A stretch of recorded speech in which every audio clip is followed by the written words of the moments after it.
Welcome to Tank Brick Studio, a channel where I share my LEGO hobby. In this video, we'll be looking at my Golden Crown Knights army.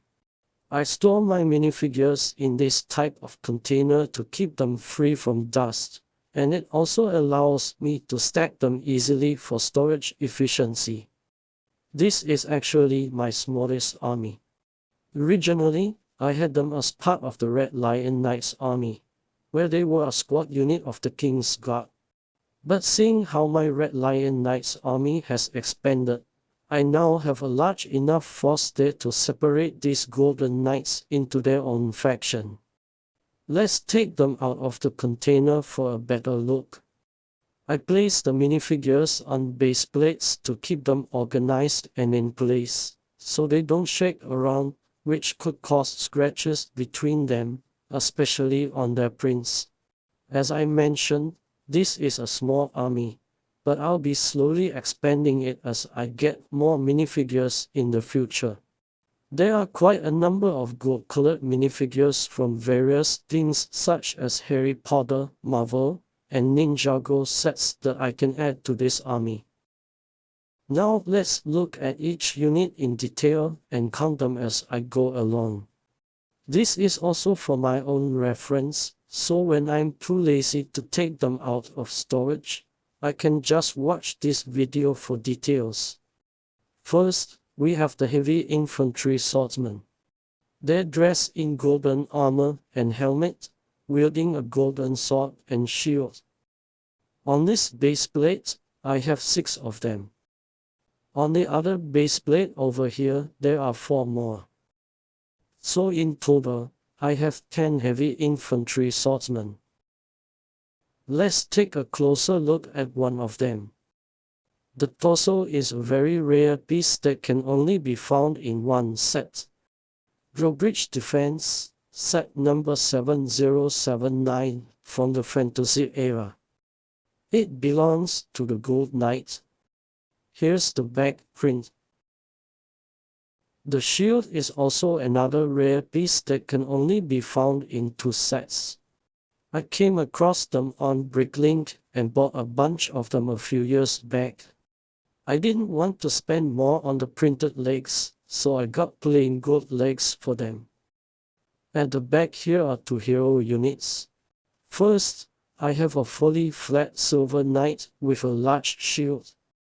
The idea is that this special knight fights only with a shield, using it both for defense and attack.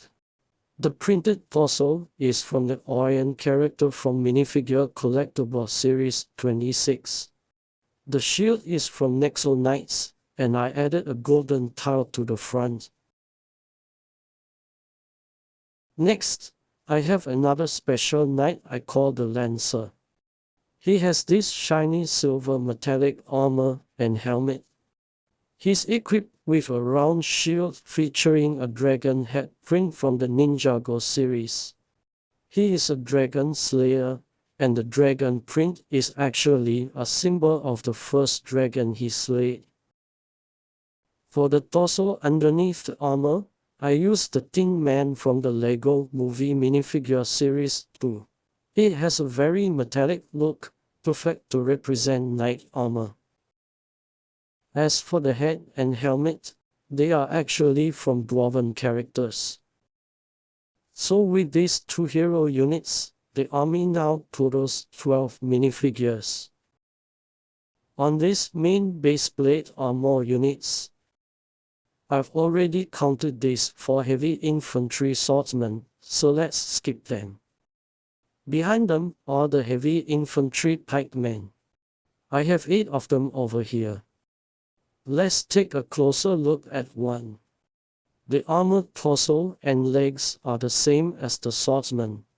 They're equipped with a long pike with a golden flag. They're meant to counter cavalry and also attack from a distance behind a shield wall. This golden long pike is built with 4 parts.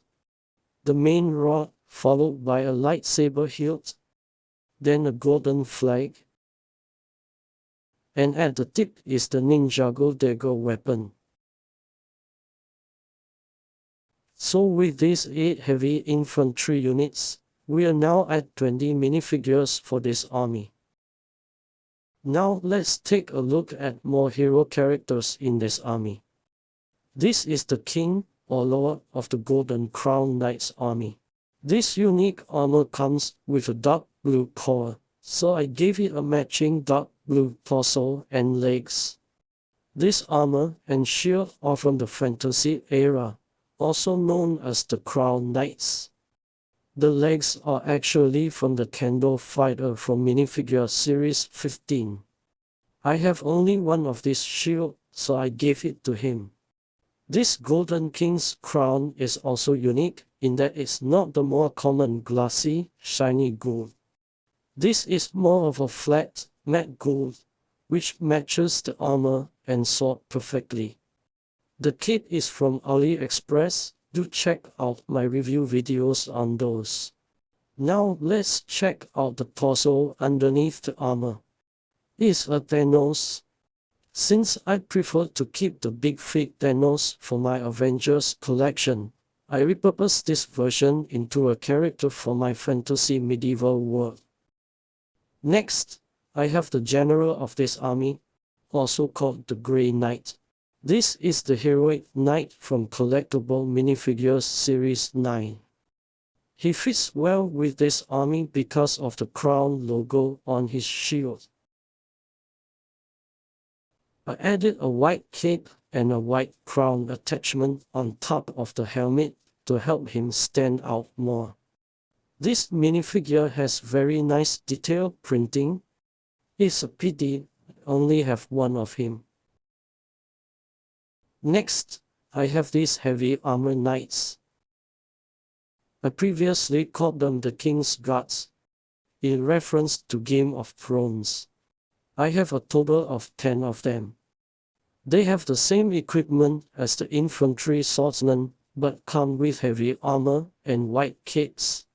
I'll rename them as Knight Guards. They are the King's bodyguards, but can also participate in large army battle formations. I actually first shared the concept details of this unit in my Lion Knights Army introduction video. Do check that video out if you're interested.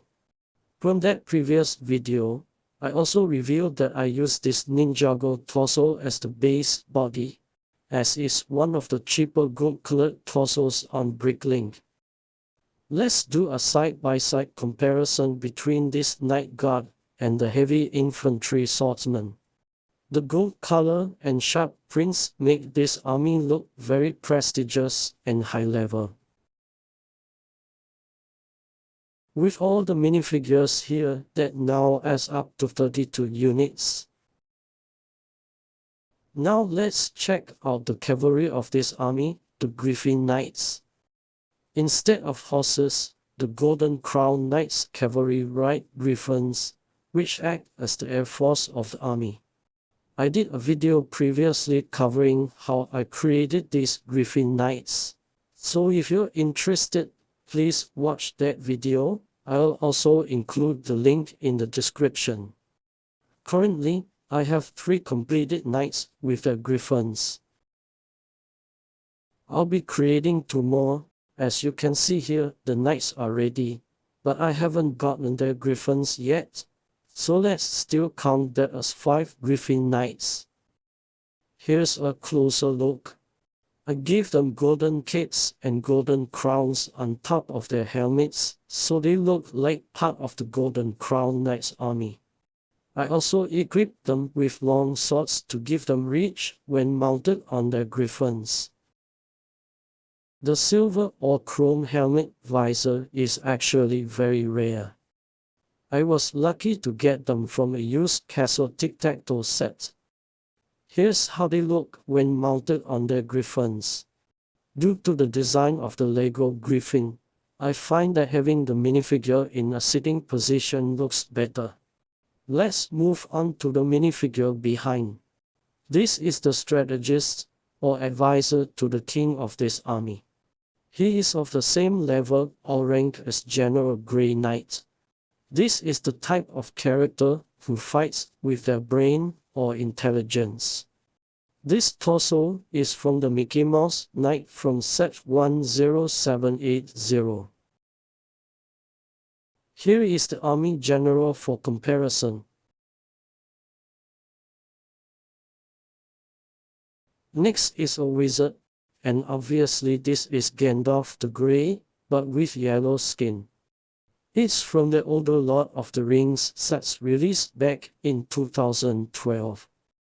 This figure also has back printing. With this, the army is now at 39 units. Here, I have 3 of these common torsos from the Crown Knights. Since I only have 1 of each, I intend to turn them into hero units.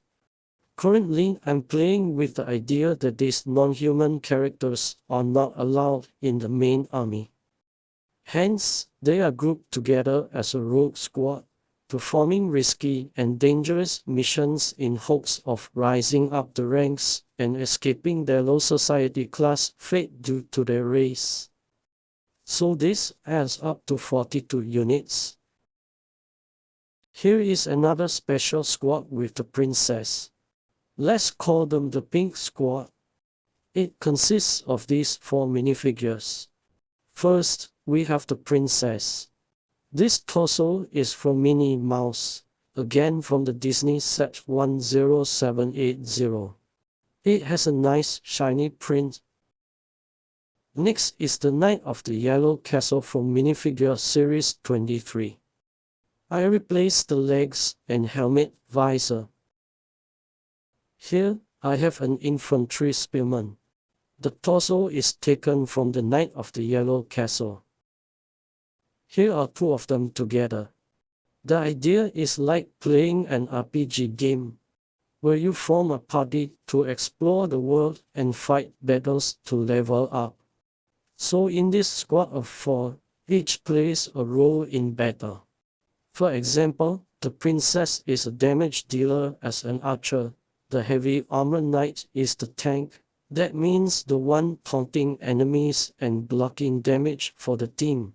The infantry is a balanced unit. And lastly, we have the wizard, a heavy damage dealer and healer using magic. You can see here that I intentionally gave them similar color tones so they look unified as a squad. With this, the total size of the army is now 46. Lastly, I have 4 unique golden torsos here that I want to include in this army. But I've yet to decide how they should look or what their roles would be. These 2 minifigures are actually Thanos from the Marvel Avengers team. I want to give them a heavy and grand armor look, but I can't seem to find the right matchups, so for now, this is just a temporary look. I want to make them into hero units. This is the Flying Warrior from Collectible Minifigures Series 15. It's fully gold, perfect to fit into this army. However, his armor doesn't cover his arms and legs, so it looks a little odd when placed with the rest of the army. I do like the unique shoulder piece. At the moment, I'm thinking that since I don't have many wizards in the Golden Crown army, I'll turn these into grand wizards. Here's another one, where I've lost the helmet. One thing to take note of, these shoulder armors aren't compatible with many helmets, so that limits my options for customizing. So in total, my Golden Crown Knights army is made up of 50 minifigures. I have quite a few more gold minifigures from sets that I haven't opened yet. So stay tuned as I slowly expand this army in the future. Please subscribe to my channel for more interesting updates on my LEGO hobby. Thank you.